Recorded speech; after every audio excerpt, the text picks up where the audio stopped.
ಮಹಾರಾಷ್ಟ್ರದ ಮಹಾಮಳೆ, ಕೊಯ್ನಾ ಡ್ಯಾಂ ನೀರಿನ ಆರ್ಭಟ, ಕೃಷ್ಣಾ ನದಿಯ ಅಬ್ಬರ ಉತ್ತರ ಜನರ ಬದುಕನ್ನ ಬೀದಿಗೆ ತಳ್ಳಿದೆ.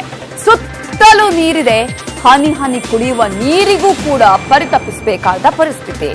ಕಷ್ಟಪಟ್ಟು ಉತ್ತಿ ಬಿತ್ತಿದ ಬೆಳೆ ನಾಶ ಆಗ್ಬಿಟ್ಟಿದೆ. ಬಾರೋ ಬಾರೋ ಮಳೆರಾಯ ಅಂತ ಬೇಡ್ಕೊಂಡವರು ಅಯ್ಯಪ್ಪ ನಿಲ್ಲೋ ನಿಲ್ಲೋ ಮಳೆರಾಯ ಅನ್ನುವಂತಾಗಿದೆ. ಅಂತೂ ಇಂತೂ 10 ದಿನದ ನೆರೆ ನಿಂತಿದ್ದು, ನೆರೆ ನಿಂತ ಮೇಲೆ ಜನರ ಪಾಡು ಹೇಗಿದೆ, ಜನರ ಪರಿಸ್ಥಿತಿ ಹೇಗಿದೆ ನೋಡ್ಕೊಂಡು ಬನ್ನಿ.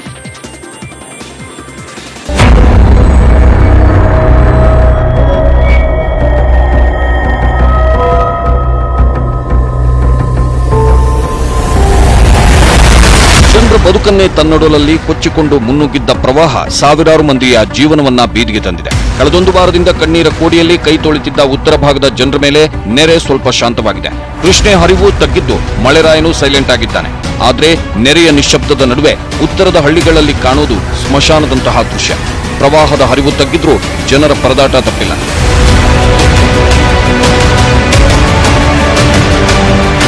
ಪ್ರವಾಹದಿಂದಾಗಿ ನಾಪತ್ತೆ ಆದ ಕೆಲವರು ಎಲ್ಲಿದ್ದಾರೆ, ಹೇಗಿದ್ದಾರೆ ಅನ್ನೋದು ಗೊತ್ತಾಗಿಲ್ಲ. ಸಾಕಷ್ಟು ಮಂದಿ ನೆರೆಯಲ್ಲೇ ಸಿಲುಕಿದ್ದು ರಕ್ಷಣೆಗಾಗಿ ಕೂಗು ಕರಗಿಲ್ಲ. ನೆರೆ ಬಂದ ಬಳಿಕ ಉತ್ತರದಲ್ಲಿ ಜನರ ಬದುಕು ಹೇಗಿದೆ ಅನ್ನೋದಕ್ಕೆ ಈ ದೃಶ್ಯವೇ ಸಾಕ್ಷಿ.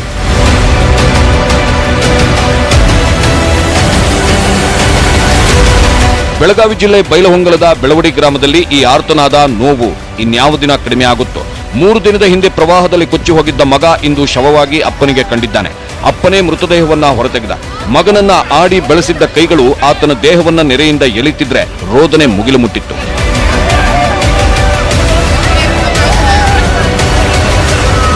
ಬೆಳಗಾವಿಯ ಚಿಂಚಲಿ ಪಟ್ಟಣವು ನೆರೆಯಲ್ಲಿ ಮುಳುಗಿದ್ದು, ಮನೆ ಮೇಲ್ಛಾವಣಿ ಮೇಲೆ ಮೊಸಳೆಗಳು ಆಶ್ರಯ ಪಡೆದಿದ್ದು ಜನ ಭಯಭೀತರಾಗಿದ್ದಾರೆ.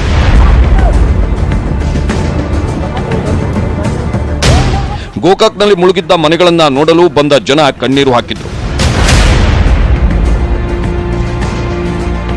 ಹುಕ್ಕೇರಿ ತಾಲೂಕಿನ ಸಂಕೇಶ್ವರದಲ್ಲಿ 70ಕ್ಕೂ ಹೆಚ್ಚು ಮನೆಗಳು ನೆಲಸಮವಾಗಿದ್ದು, ಜನರ ಬದುಕು ಮೊದಲಿನಂತೆ ಎದ್ದು ನಿಲ್ಲಲು ಇನ್ನೆಷ್ಟು ದಿನ ಬೇಕು? ಇವತ್ತು ಕೂಡ ಬಾಗಲಕೋಟೆಯ ಕುಂಬಾರಹಳ್ಳದ ತೋಟದ ಮನೆಯಲ್ಲಿ 6 ಮಂದಿ ಸಿಲುಕಿದ್ರು. ನ್ಯೂಸ್ 18 ನೆರವಿನೊಂದಿಗೆ ತೋಟದ ಮನೆಯಲ್ಲಿ ಸಿಲುಕಿದ್ದವರನ್ನ ರಕ್ಷಿಸಲಾಯಿತು.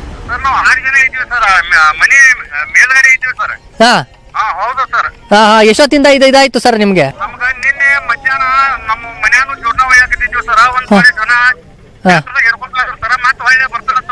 ಕೂಡಲೇ ನ್ಯೂಸ್ 18 ಕನ್ನಡ ಈಗ ಅದ್ರ ಬಗ್ಗೆ ಮಾಹಿತಿಯನ್ನ ಕೊಟ್ಟಿತ್ತು. ಈಗ ಸದ್ಯ ನೀವು ನೋಡಬಹುದು, ಈಗ ಆರ್ಮಿ ತಂಡದವರನ್ನ ಕೂಡ ನೀವು ಕರೆಸಿರುವಂತದ್ದು.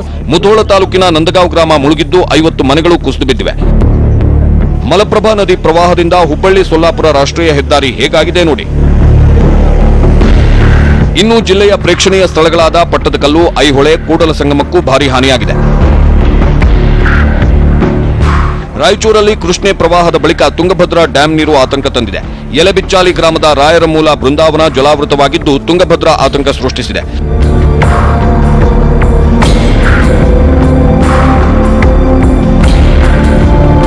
ಕಳೆದೊಂದು ವಾರದಿಂದ ಆರ್ಭಟಿಸಿದ್ದ ಕೃಷ್ಣೆ ಸದ್ಯ ತಣ್ಣಗಾಗ್ತಿದ್ದಾಳೆ. ಆದರೆ ಮಳೆ ನಿಂತರೂ ಮರದ ಹನಿ ನಿಂತಿಲ್ಲ ಅನ್ನೋ ಸ್ಥಿತಿಯಿಂದ ಜನರು ಕಣ್ಣೀರಲ್ಲಿ ಕೈ ತೊಳೆಯುತ್ತಿದ್ದಾರೆ. Bureau report, news 18 Kannada. ಪ್ರವಾಹ ಮಳೆ ನಿಂತ ಮೇಲೆ ಪರಿಸ್ಥಿತಿ ಇನ್ನೂ ಕೂಡ ಭೀಕರ ಆಗಿದೆ. ಆದರೆ ಈ ಭೀಕರ ನೆರೆಯಲ್ಲಿ ರಕ್ಷಣೆಗೆ ನಿಂತವರು ಸಾವಿರಾರು ಮಂದಿ. ಎನ್ಡಿಆರ್ಎಫ್, ಎಸ್ಡಿಆರ್ಎಫ್, ಪೊಲೀಸರು, ಆರಕ್ಷಕ ಸಿಬ್ಬಂದಿ, ನುರಿತ ಈಜು ತಜ್ಞರು, ಹೀಗೆ 10 ಮಂದಿ ಸಂಕಷ್ಟದಲ್ಲಿರೋರ ಕಣ್ಣೀರು ಒರೆಸೋದಕ್ಕೆ ಮುಂದಾಗಿದ್ರು. ಈ ಕ್ಷಣಕ್ಕೂ ಅವರಿಂದ ರಕ್ಷಣಾ ಕಾರ್ಯ ಮುಂದುವರಿತಾನೇ ಇದೆ. ಆದ್ರೆ ಇಂತಹ ದೈವ ರಕ್ಷಕರಿಗೆ ನೆರೆ ಸಂಕಷ್ಟವನ್ನ ತಂದಿಟ್ಟಿತ್ತು. ರಕ್ಷಿಸಲು ಬಂದವರೇ ನೆರೆಯಲ್ಲಿ ಕೊಚ್ಚಿ ಹೋಗಿದ್ರು. ಅವರು ಬದುಕಿ ಬಂದಿದ್ದು ಹೇಗೆ, ಅವರ ರಕ್ಷಣಾ ಕತೆ ಹೇಗಿದೆ ನೋಡ್ಕೊಂಡು ಬನ್ನಿ.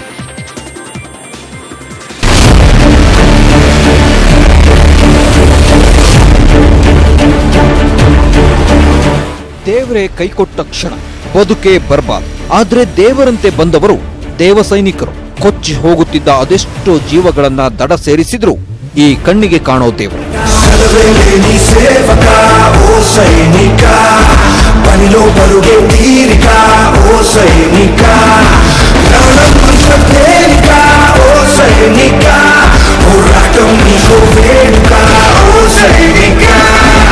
ಇಂತಹ ಸಾಕ್ಷಾತ್ ದೇವ ಬಂಧುಗಳೇ ಇಂದು ಕೊಚ್ಚಿ ಹೋಗ್ತಿದ್ರು. ರಕ್ಷಣಾ ಸಿಬ್ಬಂದಿಯನ್ನೇ ರಕ್ಷಿಸಬೇಕಾದ ಅವಘಡ ನಡೆದು ಹೋಯಿತು.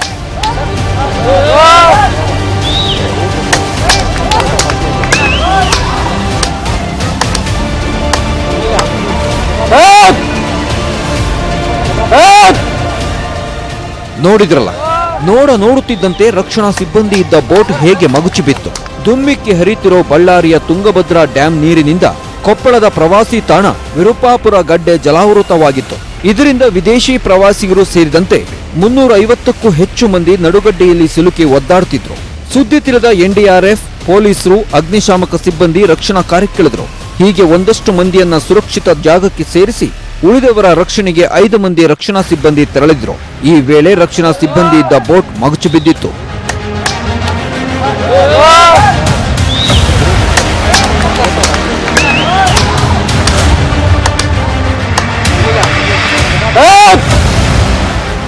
ರಕ್ಷಣೆಗಿಳಿದವರನ್ನೇ ರಕ್ಷಿಸಬೇಕಾದ ಸ್ಥಿತಿಯಲ್ಲಿ ಕಾರ್ಯಾಚರಣೆಗಿಳಿಯಿತು ಹೆಲಿಕಾಪ್ಟರ್. 2 ಹೆಲಿಕಾಪ್ಟರ್ನಲ್ಲಿ ಹುಡುಕಾಟ ನಡೆಸಲಾಯಿತು.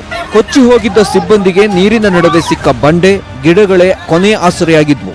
ಕಡೆಗೂ ಅವರನ್ನ ಸೇವ್ ಮಾಡಲಾಯಿತು.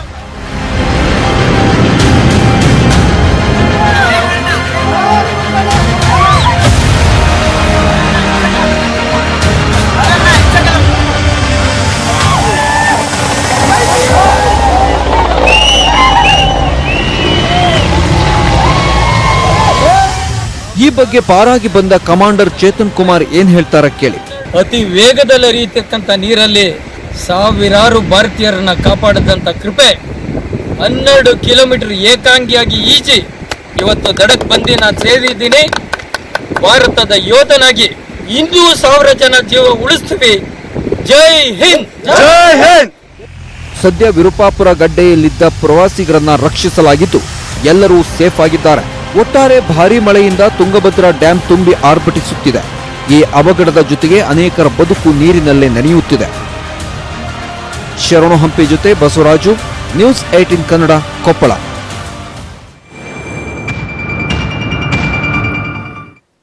ರಕ್ಷಣಾ ಸಿಬ್ಬಂದಿಯ ರಕ್ಷಣಾ ಕಾರ್ಯದ ಕತೆ ನೋಡಿದ್ರೆ ಇನ್ನೊಂದು ಕಡೆ ಭೀಕರ ಮಳೆಗೆ ಕೊಡಗು ಜಿಲ್ಲೆ ಕುಚ್ಚಿ ಹೋಗ್ತಿದೆ. ಕಳೆದ ವರ್ಷದ ಅನಾಹುತದಿಂದನೇ ಇನ್ನೂ ಕೂಡ ಸರಿಯಾಗಿ ಕೊಡಗು ಚೇತರಿಸಿಕೊಂಡಿಲ್ಲ.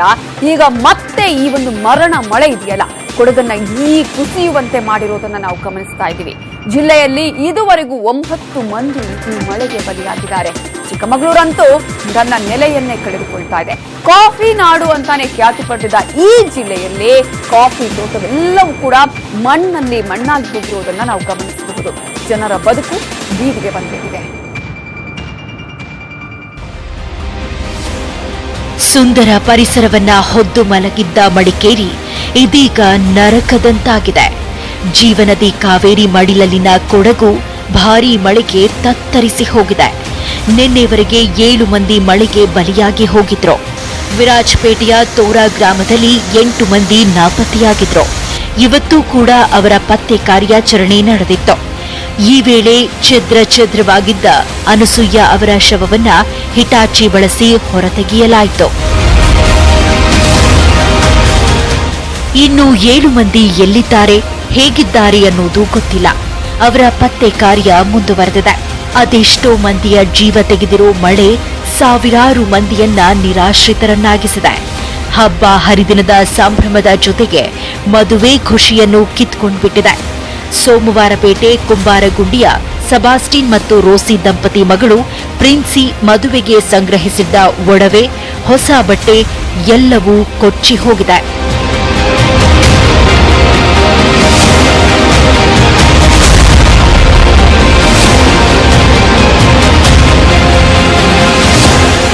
ಮನೆ, ಮಠ, ತೋಟ ಎಲ್ಲವೂ ಕೊಚ್ಚಿ ಹೋಗಿದ್ದು ಮೂಕ ಪ್ರಾಣಿಗಳ ರೋಧನೆ ಹೇಳತೀರದು.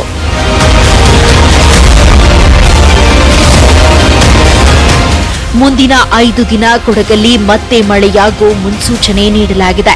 ಹೀಗಾಗಿ ನಾಳೆ ನಾಡಿದ್ದು ಶಾಲಾ ಕಾಲೇಜಿಗೆ ರಜೆ ನೀಡಲಾಗಿದೆ. ಕಾಫಿ ನಾಡು ಚಿಕ್ಕಮಗಳೂರಂತೂ ನೆರೆಗೆ ಕೊಚ್ಚಿ ಹೋಗಿದೆ. ಮೂಡಿಗೆರೆಯಲ್ಲಿ 100ಕ್ಕೂ ಹೆಚ್ಚು ಮನೆಗಳು ನೆಲಸಮವಾಗಿವೆ. ಮಧುಗುಂಡಿ ಗ್ರಾಮದಲ್ಲಿ 25 ಕುಟುಂಬಗಳು ಬೀದಿಗೆ ಬಿದ್ದಿವೆ. ಮನೆಗಳು ಕುಸಿದು ಬೀಳ್ತಿವೆ. ಸಂಕಷ್ಟದಲ್ಲಿದ್ದವರ ರಕ್ಷಣಾ ಕಾರ್ಯ ನಿರಂತರವಾಗಿ ನಡೀತಾ ಇದ್ದು ದುರ್ಗದ ಹಳ್ಳಿಯಲ್ಲಿ 4 ರೋಗಿಗಳನ್ನ ಯೋಧರು 8 ಕಿಲೋಮೀಟರ್ ದೂರ ಹೆಗಲ ಮೇಲೆ ಹೊತ್ತು ತಂದಿದ್ದಾರೆ. ಇನ್ನು ಮೈಸೂರು ಭಾಗದಲ್ಲಿ ತ್ರಿವೇಣಿ ಸಂಗಮ ಸಂಪೂರ್ಣ ಮುಳುಗಿದೆ. ಟಿ ನರಸೀಪುರದ ಗಂಜಾಂ ನರಸಿಂಹ ದೇಗುಲಕ್ಕೆ ಜಲ ದಿಗ್ಬಂಧನ. Bureau report, news 18 Kannada. ಕೊಡಗಿನ ಪರಿಸ್ಥಿತಿ ಅಂತ ಹೇಳೋದಕ್ಕೆ ಸಾಧ್ಯ ಇಲ್ಲ. ಇನ್ನು ಮಲೆನಾಡು ಭಾಗ ಅಷ್ಟೇ ಅಲ್ಲ, ಕರಾವಳಿಯೂ ಕೂಡ ಕೊಚ್ಚಿ ಹೋಗ್ತಾ ಇದೆ. ಮನೆ ಮಠಕ್ಕೆಲ್ಲ ನುಗ್ಗಿರುವ ಪ್ರವಾಹ ಡ್ಯಾಂಗಳನ್ನ ಕೂಡ ಬಿಡ್ತಾ ಇಲ್ಲ. ಪ್ರಳಯ ಪ್ರವಾಹದಲ್ಲಿ ಚೆಕ್ ಡ್ಯಾಂ ಕೊಚ್ಚಿ ಹೋಗ್ತಾ ಇದೆ. ಸಮುದ್ರ ತೀರದ ಜನರಿಗೆ ಅತ್ತ ದರಿ ಇತ್ತ ಹುಲಿ ಅನ್ನುವಂತಹ ಸಂಕಟ. ಈ ಸಂಕಟ ನೋಡಿದ ಸಿಎಂ ಬಿಎಸ್ವೈ ತಾತ್ಕಾಲಿಕ ಪರಿಹಾರವನ್ನ ಘೋಷಣೆ ಮಾಡಿದ್ದಾರೆ. ಸಂತ್ರಸ್ತರ ನೋವನ್ನ ಆಲಿಸಿ ಶೀಘ್ರವೇ ನಿಮ್ಮ ಬದುಕು ಸರಿದಾರಿಗೆ ತರ್ತೀವಿ ಅನ್ನುವಂತಹ ಭರವಸೆಯನ್ನ ಇವತ್ತು ಸಿಎಂ ಬಿಎಸ್ವೈ ನೀಡಿದ್ದಾರೆ.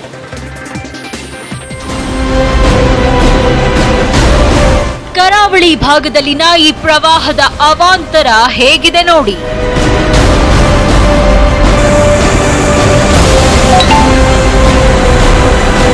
ಭಾರೀ ಮಳೆಯಿಂದ ನುಗ್ಗಿ ಹರಿತಾ ಇರೋ ನದಿ, ಸೇತುವೆಗಳನ್ನೇ ಕುಸಿದು ಬೀಳುವಂತೆ ಮಾಡ್ತಾ ಇರೋ ಪ್ರವಾಹ, ಪೈಪೋಟಿಗೆ ಬಿದ್ದಂತೆ ನುಗ್ತಾ ಇರೋ ನೆರೆ, ಡ್ಯಾಂ ಒಡಲನ್ನೂ ಸೀಳಿ ಹಾಕ್ಬಿಟ್ಟಿದೆ. ಉತ್ತರ ಕನ್ನಡ ಜಿಲ್ಲೆ ಮುಂಡಗೋಡ ತಾಲೂಕಿನಲ್ಲಿರೋ ಚಿಗಳ್ಳಿ ಚೆಕ್ ಡ್ಯಾಂ ಇವತ್ತು ತನ್ನ ಸಹನೆ ಕಳೆದುಕೊಂಡು ಒಡಲಲ್ಲಿದ್ದ ನೀರನ್ನೆಲ್ಲ ಹೊರಹಾಕಿಬಿಡ್ತು. ಈ ಮೂಲಕ ದೊಡ್ಡ ಆತಂಕವನ್ನೇ ಸೃಷ್ಟಿಸಿಬಿಟ್ಟಿದೆ.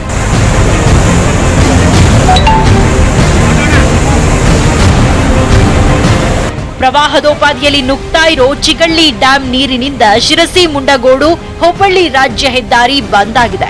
5,000 ಎಕರೆ ಕೃಷಿ ಭೂಮಿ ಮುಳುಗಡೆಯಾಗಿದೆ.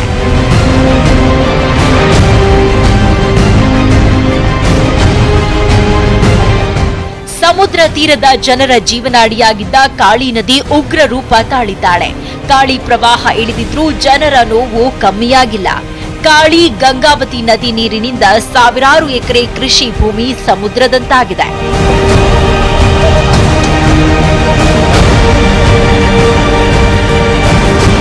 ಸತತ ಮಳೆಯಿಂದ ಕರಾವಳಿ ಭಾಗದಲ್ಲಿ ಗುಡ್ಡ ಕುಸಿತ ನೆರೆಗೆ ಸವಾಲು ಹಾಕಿದಂತಿದೆ.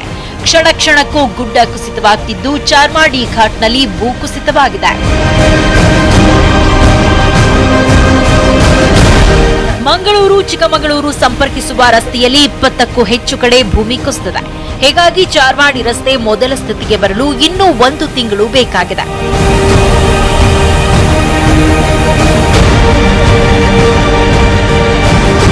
ಇನ್ನು ಕರಾವಳಿ ಭಾಗದಲ್ಲಿ ಭಾರೀ ಮಳೆಯಿಂದ ಹಾನಿಗೊಳಗಾಗಿರೋ ಪ್ರದೇಶದಲ್ಲಿ ಸಿಎಂ ಬಿಎಸ್ ಯಡಿಯೂರಪ್ಪ ಹಾನಿ ಅವಲೋಕಿಸಿದ್ರು. ಬೆಳ್ತಂಗಡಿ ಕುಕ್ಕಾವಿಗೆ ಭೇಟಿ ನೀಡಿ ಸಂತ್ರಸ್ತರ ನೋವು ಕೇಳಿದ್ರು.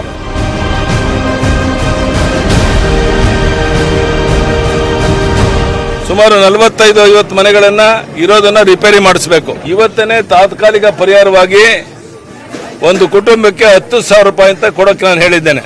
ಯಾರು ಹೊಸದಾಗಿ ಮನೆ ಕಟ್ಕೊಳ್ಳೋವರೆಗೂ 275 ಮನೆಗಳು 65 ಹೆಚ್ಚು ಕಮ್ಮಿ ಇದೆ. ಆ ಮನೆಗಳಿಗೆ ಪ್ರತಿ ತಿಂಗಳು 5,000 ರೂಪಾಯಿ ಬಾಡಿಗೆ ಕೊಡ್ತೇನೆ. ಅವ್ರು ಎಲ್ಲಿ ಬೇಕಾದ್ರೂ ಇರಬಹುದು. 275 ಮನೆಗಳಿಗೆ ಒಂದು ಮನೆಗೆ 5 ಲಕ್ಷ ರೂಪಾಯಿ ಅಂತ ಕೊಟ್ಟು ಮನೆಗಳನ್ನು ಕಟ್ಟಿಸುವಂತ ಕೆಲಸ ಪ್ರಾರಂಭ ಮಾಡಿಸ್ತೇನೆ. ಪ್ರಾಕೃತಿಕ ವಿಕೋಪ ಸಂಬಂಧ ಧರ್ಮಸ್ಥಳದಲ್ಲಿ ಅಧಿಕಾರಿಗಳೊಂದಿಗೆ ಸಭೆ ಮಾಡಿದ ಸಿಎಂ ನೊಂದವರ ನೆರವಿಗೆ ಮುಂದಾಗುವಂತೆ ಅಧಿಕಾರಿಗಳಿಗೆ ಸೂಚಿಸಿದ್ದಾರೆ. ಆದರೆ ಕರಾವಳಿ ಭಾಗದಲ್ಲಿ ಭಾರೀ ಮಳೆಗೆ ಭೂಕುಸಿತದ ಭೀತಿ ಶುರುವಾಗಿದೆ. ಸತತವಾಗಿ ನೀರಲ್ಲೇ ನೆಂದೋಗಿರೋ ಮನೆಗಳು ಧರೆಗುರುಳ್ತಾ ಇದ್ದು ಮನುಷ್ಯನ ಬದುಕನ್ನ ಕುಗ್ಗಿಸಿವೆ. Bureau report, news 18 Kannada. ಒಟ್ಟಾರೆ ಮಳೆಯಿಂದಾಗಿ ಮಂಗಳೂರಿಗೆ ಹೋಗುವಂತಹ ಎಲ್ಲ ಸಂಪರ್ಕಗಳು ಕೂಡ ಕಡಿತಗೊಂಡಿದೆ. ಇನ್ನೂ ಕೂಡ ಮಳೆಯ ಅಬ್ಬರ ಜಾಸ್ತಿ ಆಗುತ್ತೆ ಅನ್ನುವಂತಹ ಮಾತುಗಳು ಕೂಡ ಇದೆ. ಆದಷ್ಟು ಬೇಗ ಈ ಒಂದು ಮಳೆಯ ಅಬ್ಬರ ಕಡಿಮೆ ಆಗಲಿ ಅನ್ನೋದು ನಮ್ಮ ಆಶಯ. ಏನೋ ಮೈಸೂರಿನ ನಂಜನಗೂಡು ದೊಡ್ಡ ಸೇತುವೆ ಬಳಿ ಈಜಿ ಬರೋದಾಗಿ ಹೇಳಿ ಚಾಲೆಂಜ್ ಮಾಡಿದ್ದಂತಹ ಮೈಸೂರಿನ ವೆಂಕಟೇಶ್ ಪೂಜಾರಿ ಅನ್ನುವರು ಇವತ್ತು ಪತ್ತೆಯಾಗಿದ್ದಾರೆ. 2 ದಿನಗಳ ಹಿಂದೆ ನಂಜನಗೂಡು ದೊಡ್ಡ ಸೇತುವೆ ಬಳಿ ಜಿಗಿದಿದ್ದ ವೆಂಕಟೇಶ್ ನಾಪತ್ತೆ ಆಗಿದ್ರು. ವೆಂಕಟೇಶ್ನನ್ನ ಪೊಲೀಸರು ಹುಡುಕ್ತಾ ಇದ್ರು. 2.5 ದಿನಗಳ ಕಾಲ ಕೇವಲ ಗಾಳಿ ಸೇವಿಸಿ ಅಲ್ಲೇ ಕಾಲ ಕಳೆದಿದ್ರು. ಇವತ್ತು ವೆಂಕಟೇಶ್ ಪೂಜಾರಿ ಮನೆಯಲ್ಲಿ ಪ್ರತ್ಯಕ್ಷರಾಗಿದ್ದಾರೆ. ಗುರುಗಳೇ ಬನ್ನಿ ಆಗಪ್ಪ ಇರೋದಿಲ್ಲ.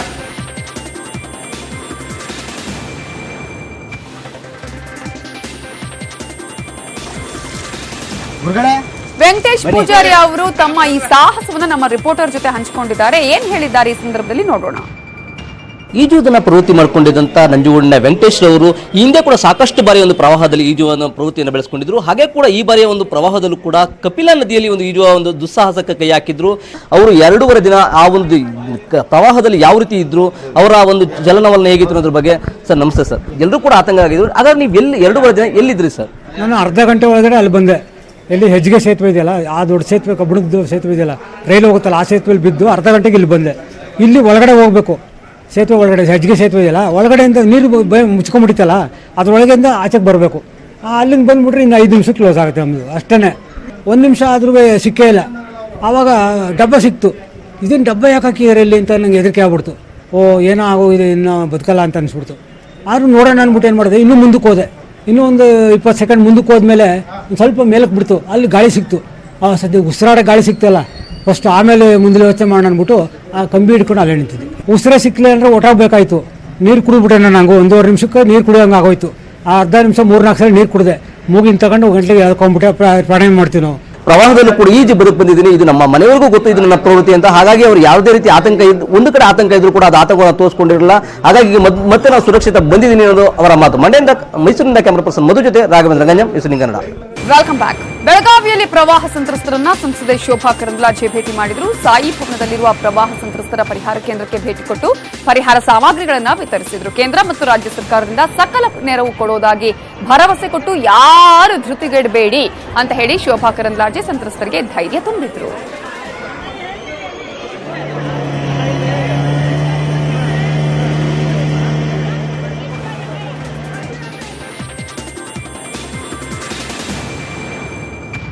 ಇನ್ನು ಜೆಡಿಎಸ್ ಯುವ ಘಟಕದ ಅಧ್ಯಕ್ಷ ನಿಖಿಲ್ ಕುಮಾರಸ್ವಾಮಿ ಬೆಳಗಾವಿಯಲ್ಲಿ ಪ್ರವಾಹ ಸಂತ್ರಸ್ತರನ್ನ ಭೇಟಿ ಮಾಡಿದರು. ಈ ವೇಳೆ ನಿಖಿಲ್ ಕುಮಾರಸ್ವಾಮಿ ಬಳಿ ಸಂತ್ರಸ್ತರು ಕಣ್ಣೀರಿಟ್ಟರು. ಬಳಿಕ ಮಾತನಾಡಿದ ನಿಖಿಲ್ ಕುಮಾರಸ್ವಾಮಿ, ನೆರೆ ಹಾವಳಿಯಿಂದ ಜನ ಮನೆ ಕಳ್ಕೊಂಡು ನೋವಲ್ಲಿದ್ದಾರೆ. ಈ ಬಗ್ಗೆ ಕುಮಾರಸ್ವಾಮಿಯವರ ಜೊತೆ ಚರ್ಚೆ ಮಾಡಿದ್ದೇನೆ.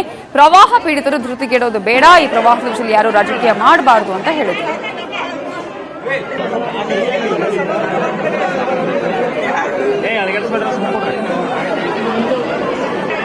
ಇತ್ತ ಧಾರವಾಡದ ಕುಂದಗೋಳ ತಾಲೂಕಿನ ಬೆನಕನಹಳ್ಳಿ, ಹಿರೇಹಟ್ಟಿ, ಮಂಟೂರ ಗ್ರಾಮಗಳಿಗೆ ಮಾಜಿ ಸಚಿವ ಡಿಕೆ ಶಿವಕುಮಾರ್ ಭೇಟಿ ಕೊಟ್ಟರು. ನ್ಯೂಸ್ 18 ಕನ್ನಡ ಜೊತೆ ಮಾತನಾಡಿದ ಡಿಕೆಶಿ, ಜನರಿಗೆ ಪರಿಹಾರ ಒದಗಿಸುವಂತೆ ಸರ್ಕಾರದ ಮೇಲೆ ಒತ್ತಡ ಹೇರ್ತೀನಿ ಅಂತ ಹೇಳಿದರು.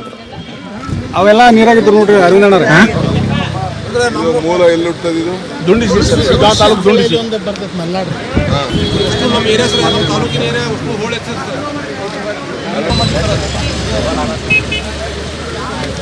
ಇನ್ನು ಕೊಡಗು ಜಿಲ್ಲೆಯ ಗೋಣೆಕೊಪ್ಪದಲ್ಲಿ ಪ್ರವಾಹ ಸಂತ್ರಸ್ತರಿಗೆ ಬಿಜೆಪಿ ಮುಖಂಡ ಆರ್ ಅಶೋಕ್ 5 ಲೋಡ್ ಪರಿಹಾರ ಸಾಮಗ್ರಿ ವಿತರಿಸಿದರು. ಬಳಿಕ ಮಾತನಾಡಿದ ಆರ್ ಅಶೋಕ್, ಮೃತರ ಕುಟುಂಬಕ್ಕೆ 5 ಲಕ್ಷ ಪರಿಹಾರ ನೀಡಲಾಗಿದೆ. ಸಿಎಂ ಯಡಿಯೂರಪ್ಪ ಅವರ ಜೊತೆ ಚರ್ಚೆ ಮಾಡಿ ಶಾಶ್ವತ ಪರಿಹಾರ ಒದಗಿಸಲು ಕ್ರಮ ಕೈಗೊಳ್ಳಲಾಗುವುದು ಅಂತ ಹೇಳಿದರು.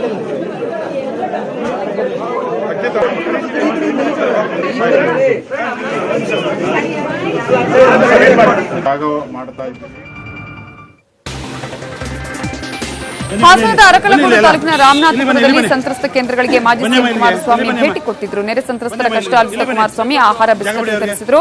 ಆದಷ್ಟು ಬೇಗನೆ ಸಂತ್ರಸ್ತರಿಗೆ ಸೂಕ್ತ ವ್ಯವಸ್ಥೆ ಕಲ್ಪಿಸುವ ಭರವಸೆ ಕೊಟ್ಟರು.